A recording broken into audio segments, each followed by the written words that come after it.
Vietnam that I had in my mind was a victimized war child that I didn't even dare research because the image of children running away from napalm bombings haunted me ever since high school. But then I came here and the vibe was immaculate. There is this air of vibrancy. People were just, they seem happy. Even right now they seem happy. And I think the reason why that struck me so hard was because the atmosphere in Turkey right now feels extremely depressing and gloomy. So I was like, how come? What did I miss? Could it be that Vietnam is richer than Turkey? If this is your first time watching my channel, my name is Defne. I'm a culture communicator from Istanbul, currently in Vietnam. And this time around, my goal is to explore Vietnamese culture through the lens of food. I started out in Saigon because from my first visit, I knew that Saigon has the best pho. I said what I said. Saigon pho is better than Hanoi pho. Pho in the south, in my opinion, is more layered and sweeter than the pho in Hanoi. And it's presented with a bunch of herbs and other kinds of add-on toppings for you to mix and match and create your own best pho. In Saigon, I was staying at the fancy District 1 where most tourists stay. Just to give you a context of this area, this building is the opera building. Right across from it are these expensive stores. This is supposed to be the most upscale neighborhood in Saigon. And this district has vast boulevards and towering high-rises and beautiful colonial architecture. And that was what had initially made me question if Vietnam was wealthier than Turkey. So I took a motorbike taxi 5 kilometers out of the fancy District 1.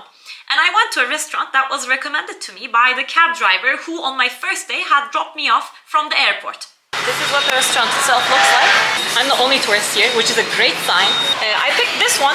It says this is beef of lean meat. The central component of the pho is the broth. This is made using either chicken or beef bones and they're simmered from 3 to 12 hours alongside aromatics such as cinnamon and anise and herbs, and it's served with pieces of meat and, of course, rice noodles. And these rice noodles are thinner in the south and thicker in the north. Rice noodles in general are called bun. Anyway, it's different from bun as in banh mi, and we'll get to that. Pho is a dish that the Vietnamese choose to eat out because keeping a fire going for 12 hours in the tropical heat of Vietnam is neither economically nor physically feasible for the home cook.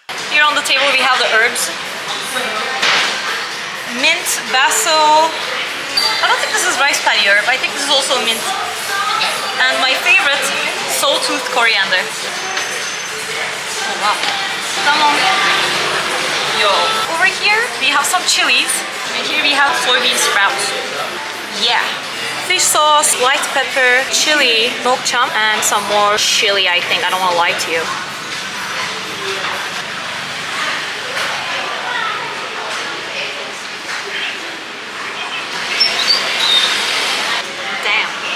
This is not an ancient dish. People usually date it to the early 20th century, and there's a conspiracy theory, no doubt propagated by the French, that pho came about when a Vietnamese woman, in order to please her French lover, she tried to make a pot au feu, a French dish, but she used Vietnamese ingredients, and thus was born pho. And I'm calling bullshit. A story that I read in this book, it's a really good book, that makes more sense to me is that in the 20th century, as the French gorged on the beef, suddenly beef bones became plentiful and cheap. So the people substituted bone broth for simmered meat, and thus was born pho. This particular restaurant I'm in right now, it was recommended to me by the cab driver. I thought this to be a legend, but a book I read, it's called Eating Vietnam, and it's penned by a British expat who lived here for a while. He says that the first time you ask a Vietnamese person where to eat, they will direct you to where they think you would want to eat. So you have to ask multiple times until they tell you where they like to eat. That's what I did. I pestered this guy in English where he likes to eat. He said this was the place. Here I am, and I'm going to enjoy this delectable, succulent Vietnamese meal. Now, the history of Saigon can't be talked about without talking about the Vietnam War, or as it's known in Vietnam, the American War. The protagonists of Vietnamese national history are a particular group called Kin, who lived in northern Vietnam. And between the 15th and 17th centuries, they enacted a march south, whereby they conquered the peoples living in southern and central Vietnam who did not yet identify as Vietnamese. That's my Grab driver. I just got to the Temple of Literature. We're not talking about Vietnam as such yet. There is a group of disparate peoples really dispersed across this geography who end up getting absorbed into the Viet polity by the conquering kings. And then in the 19th century, early 19th century, the Nguyen dynasty unifies Vietnam. And when I say unification, usually the image in my mind is one of, you know, there are these people who already identify as Vietnamese and they're waiting for someone to bring them all together. But this is obviously not true. At the time, almost all peoples of the world, they identified more with the locale they were from or with their tribes. So unification of Vietnam for these people usually meant management change. The reason why Nguyen is such a common surname, it's because people wanted to show their loyalty to the Nguyen dynasty that they took on this surname.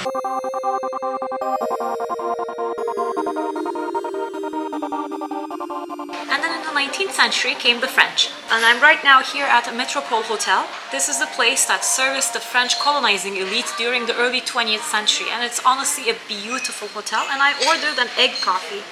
It came like this, like in a little fondue setup. This is in fact the bar where the famous egg coffee was invented. There was a milk shortage in the 1940s and the creative guy, the bartender who was working right here in this bar, he substituted for milk a mixture of whisked egg yolk and a little bit of condensed milk, and the resulting concoction is extremely creamy, it's velvety, it's rich.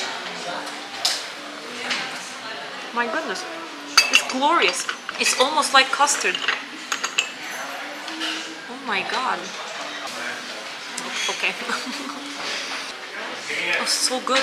And the French rule was not glorious. The French starved the peasantry by, but not limited to, forcing them to work at plantations under abysmal conditions, taking 60% of the yield of rice, and then after the Great Depression changing their agricultural priorities and forcing the farmers to raise cash crops instead of rice, which reduced the amount of rice acreage for the peasants and ended up creating a food shortage. And even amidst that food shortage, the French still demanded 60% of what little rice was being produced. And this resulted in a horrifying famine, the famine of 1944 and 45. An estimated 2 million people died.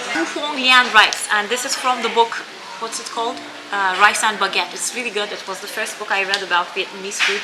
So she writes, in some villages, up to 40% of the people died from the combination of hunger and wintry weather. In Hanoi, hundreds of thousands of malnourished and poorly clad people fell and died on the streets. And every morning, student volunteers went around collecting bodies by the cartload. This is crazy. The abhorrence of the French rule and the ensuing famine are crucial for understanding the stronghold of communism in Vietnam. So Vietnam kind of gets passed around between France, the Vichy government's France, and Japan. And in 1945, when Japan surrenders, Ho Chi Minh declares the independence of Vietnam. The communist state's first policy, what they centralized was the elimination of starvation. So redistributing the rice seized from the French and Japanese depots and also integrating rice coming in from the south, they eventually reduced the starvation into a food insufficiency. So now at this point you get why I mean food is a potent vehicle for understanding culture, right? Of course Vietnamese people saw the communists as their salvation because they actually were for the time. I headed out to the Continental Hotel where Greene wrote some parts of The Quiet American. A young American diplomat is found dead soon after pouching the Vietnamese mistress of a British reporter on the Indochina War. This is how the book The Quiet American by Greene opens, and right now I'm in the Continental Hotel where everything starts. This entire book is a metaphor about the increasing American and British involvement in the Indochina War that would later on escalate into the Vietnam War. So Indochina War is absolutely crucial to understand what was going on in Vietnam. Now remember, in 1945, following the Japanese surrender, Ho Chi Minh had declared the independence of Vietnam from the Japanese and French colonists. At this point, at the end of the Second World War, France has been thoroughly humiliated, having been occupied by the Nazis and having lost all of its colonies. You would think that they would back off and eat the humble pie, but no, they're anxious to reassert themselves as a colonial equal in Europe. So they wage the Indochina War in Vietnam in order to reappropriate it. But at this point, Vietnamese people are extremely fired up by the prospect of not being starved to death. So in 1954, in the Battle of Dien Bien Phu, the Vietnamese vanquish the French. Following this, Vietnam is once again divided into two. The communist North, led by Ho Chi Minh and backed by China and USSR, and the non-communist South, backed by the US. So the Continental Hotel served as the journalistic, the military, and the diplomatic base for the Americans and Brits backing the southern Vietnamese non-communist regime. And that was the reason why I wanted to see it. How were these people passing their time? Hi, I'm curious if the bar from the Quiet American is available for me to have a drink at? Yeah, sure. We have a bar on the second floor. Second floor? The lift over there. Okay, thank you. Yo, this is nice. There? Is this it? Okay, this is the bar where the book opens. Seems kind of deserted. Currently, it's not open yet. Now, if you're super into Vietnamese history like I am, it's a worthwhile read. You want to follow it for the metaphor and for how it studies this war and the country's different takes on it. But other than that, I think you can pass. On my way, I was surprised, daunted, delighted, and weirded out by the insane motorbike traffic. Yeah, what's up with the motorbikes in Vietnam? That's the title of this bit.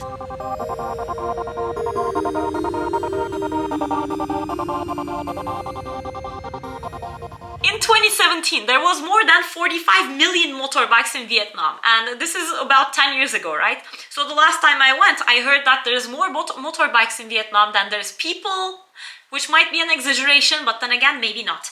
Okay, so Vietnam used to be a bicycle country after the French colonists introduced it as a mode of transport. People were, for the large part, going everywhere on these two-wheelers. With the Doi Moi reforms, now this is important, everybody get your pens out. Doi Moi reforms is in 1986. The economy isn't doing well, so they're hoping to revitalize it by welcoming transnational capital. Motorbike producing Chinese and Japanese industries are subsidized, so that's one thing. But numbers often give us an incomplete picture. I mean, sure, there is a lot of supply, but does that explain the demand?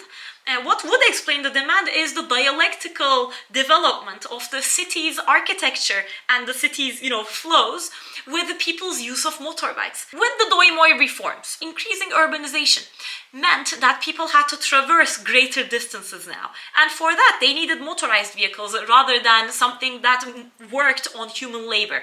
Vietnam's big cities, having been made to accommodate bicycles, are inconducive for car traffic, but motorcycles can slide right in. You have narrow alleys, narrow streets, and scant parking place. And motorbikes adopt to that super well. The spread of motorbikes and the city's consumption culture is also organized around motorbikes. You can just pull up with your motorbike, get your coffee or snacks or whatever, and then without ever having to disembark, you can keep going on your merry way. And today, almost every household in Vietnam is said to own a motorbike. At first, if you aren't initiated, if you haven't been on the back of a motorbike, and do be on the back of a motorbike, it's super fun, you might think this is so chaotic. Once you're there, you can see that there is a system to it. It's not as chaotic as it looks. I decided to take a train tomorrow morning to go to Da Nang, and that's why I'm here at the train station. The next day, the train ride. It was nice and comfy, and I will die on this hill. You haven't slept a good sleep until you sleep in a moving train. It just feels so great. You're being rocked the whole time. But my suggestion is to bring earplugs because it can be loud, and also snacks because the food was, for lack of a better euphemism, wanting. I got off the train in Da Nang and took a taxi to Hoi An, which quickly became my favorite city in Vietnam and probably one of my top 5 cities in the world. It's very... In Hoi An, I went there with no plans whatsoever. I even booked where I would stay in the taxi, and it turned out to be a wonderful place. This is literally the cutest town I've been to ever. No wonder, because this 1999 UNESCO designated site was, I think it was a few years ago, chosen as the world's best city, and I feel like that's absolutely true and, fitting designation, because look at this, it's so cute and it's cycling friendly. Right behind me you're seeing this touristy road. It's also, jam-packed with tourists. Over there they're advertising Western food like spaghetti and pizza and hamburger. Wow, I love this town. I would wake up really early every day, like 6 a.m. And I absolutely recommend this because Hoi An is very touristy and you want to explore the city before the tourists swarm in. Tourists like me. Anyway, I would wake up really early and take my bicycle and just explore the area, the outskirts, the inskirts, all the skirts. I rented a bicycle that is. The city is amazing. Highly recommended. And one morning, I actually went to the produce market. In Vietnam, home cooks do their daily shopping twice a day. Fresh ingredients for each meal. You will see a lot of butchered meat out in the open, in the tropical climate, which at first baffled me. I was like, won't they go bad? The logic works thus. For Vietnamese people, if a meat is out in the open, it means it can't have been butchered more than a few hours ago. It's definitely fresh, very, very fresh. Whereas refrigerated meat, who knows when it was cut? Meat out in the open actually signals greater trust. I'm not sure if this works for everyone, and I don't want to be speaking for an entire country, but this was my impression, more or less. And the food really speaks for itself. I never once had any sort of stomach discomfort from the food I had in Vietnam. In fact, all I had was stomach bliss. I made a friend at the homestay I was staying in. His name is Amin. Okay, so with him, we went out exploring and we got some snacks at night. Hello, we're in Hoi An. I'm with my friend Amin here and we're eating what's called che. It's this crazy dessert. One more tofu. It has, there's also a tofu version. Oh. Silky tofu. We used to call this dohua in Taiwan. I have to mix it. Yes, he has to mix it. Everything in it. Turmeric? Tamarind, right? That one. Yeah, tamarind. No, it's good, man. Good. Kidney beans? Yeah. Oh, like azuki. Would you hold this, Sure. please? Man, I missed beans.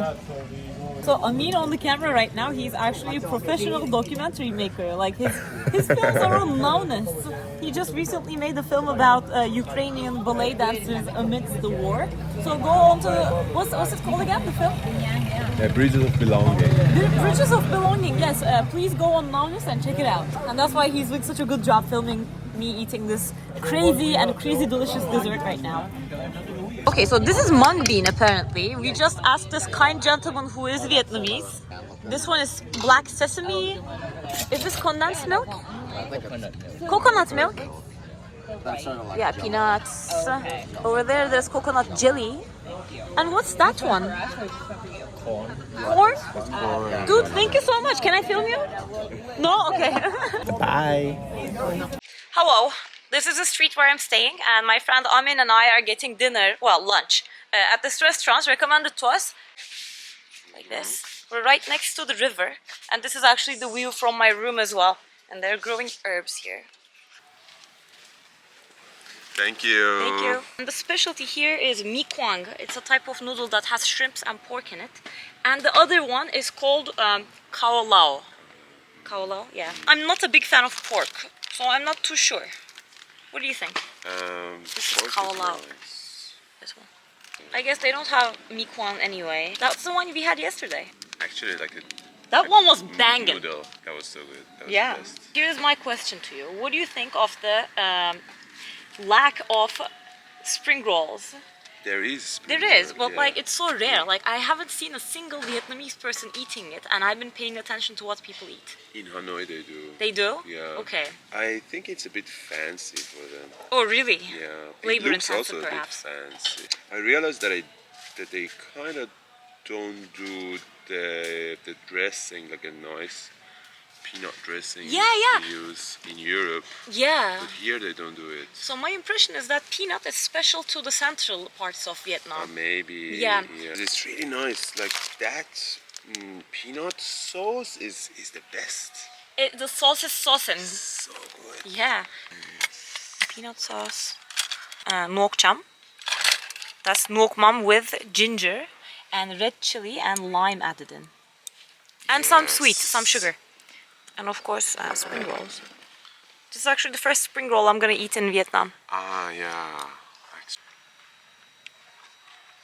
Alright.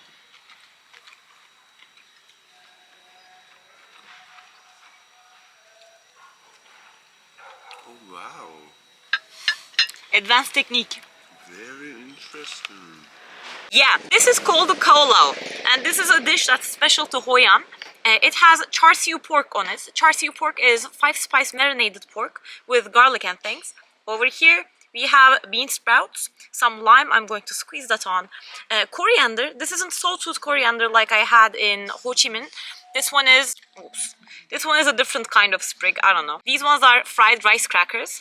And underneath it is a special kind of very textured, al dente looking rice noodles. This is what makes it a Hoi An specialty. These ones are kept in lye for the texture, the ash solution, the alkaline solution, from the trees in the nearby Cham Islands. So I'm not quite sure what that changes. I'm not I've never been good with sciences and chemistry, but I've been really good at eating. So I'm gonna comment on the texture. It is very al dente and springy. QQ energy there. Looks so cool. Yeah. Oh, this is Conga. This is Hainanese chicken but with a Vietnamese twist. Because Hoi An is a trading port, and it's also very close to Hainan, they adopted it to their own cuisine, rice and chicken. And by the way, my dish was so gas. It was so good. Is it good? Very nice. Is it hitting the spot for you? 80%. 80%? What more is needed to make it better? Maybe all it. Yeah. No, maybe more spices. More spices? Yeah. The chicken was not really spicy. It was kind of left, you know. Yeah. It was a bit white. I see. Oh, wow. It was actually right after my adventures in Hoi An finished that I headed to Hanoi because I had some work to do there. Forkborders.com, check it out. Anyway, I went to Hanoi, and before I stopped filming and got on with my work, I shot 2 more meals. And I want to share them with you too.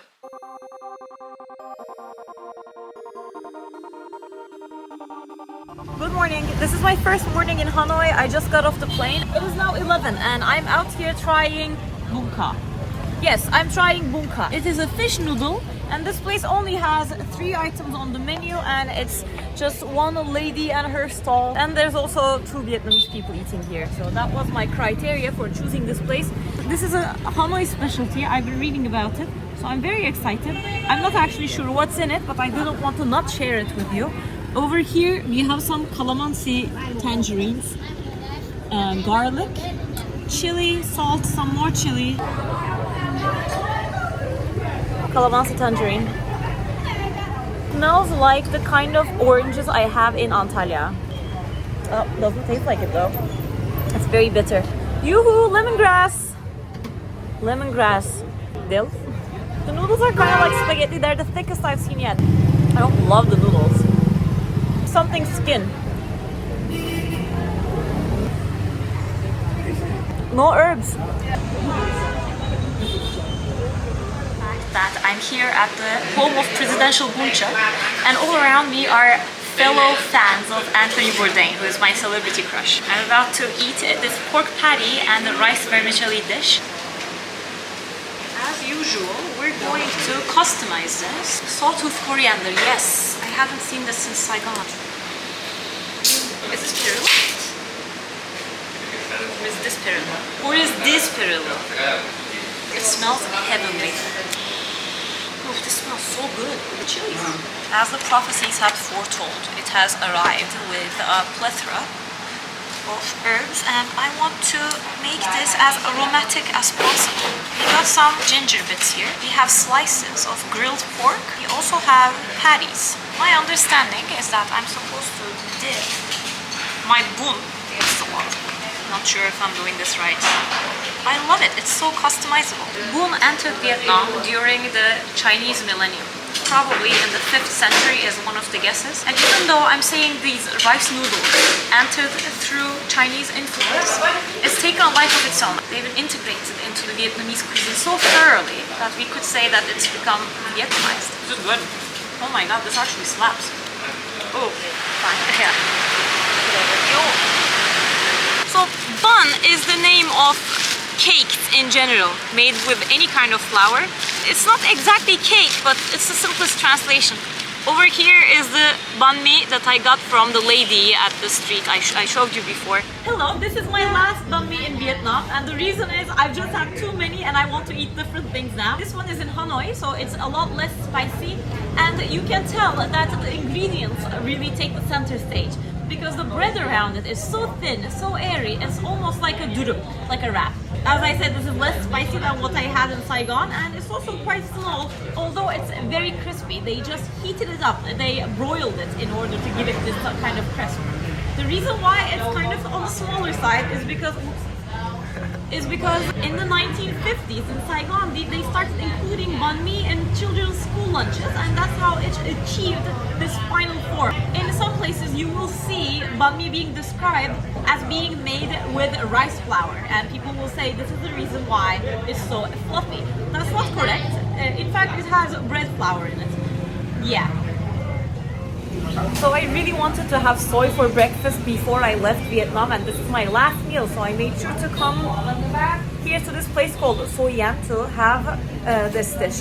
This is savory, but sticky rice can be had as a sweet dish as well, and it's quite delicious. They add condensed milk and coconut, and sometimes there are beans inside. The one that I got has pork bologna over here. This could be shredded chicken or pork, we'll see. Then we have some bacon, some pork floss, fried quail egg. Over here, this little paste bit, it could be ginger, it could be mung bean, we'll see. And underneath is turmeric sticky rice and pieces of shallot. Wow, it's very thick. It has comfort food texture. I got soy milk with it, and this is seasoned cucumbers.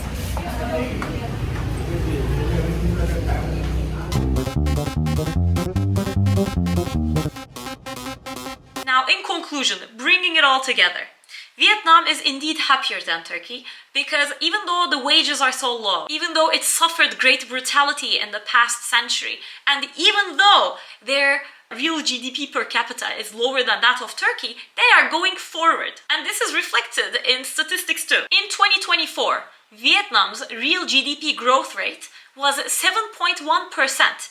In the same year, Turkey's was 3.2. Again, in 2024, Vietnam's inflation rate was 3.6%, whereas that of Turkey was 58%. In the same year, the unemployment rate in Vietnam was 1.3%, whereas in Turkey it was 8.5%. In 1993, 7 years after the Doi Moi reforms were put into place, the percentage of people living under poverty line in Vietnam was about 58%. In 2022, this had reduced to 4.3%. Sorry, I get really excited. In absolute terms, Vietnam might not be as affluent as Turkey, but the sense of optimism is real. Just looking at the numbers, somebody living in Vietnam, somebody my age, could expect to live a better life than their parents had. A parent might expect that their kid will be happier and will have more on their plate than they ever had. The same can it be said for the youth in Turkey? And in terms of practical advice for your trip. As an Istanbul chauvinist, I believe that all cities have their own Istanbul and Ankara. And for me, Saigon spoke to me because it's big, it's vibrant, there's a lot going on, there's a sense of very fast pace. If you like that stuff, Saigon is for you. If you're more into chill vibes, parks, I would recommend either Hoi An or Hanoi. Hoi An is perfect in every sense. It's literally one of the best cities in the world. Yeah, that's that. And food-wise, I did not regret anything, a single thing that I ate in Hoi An.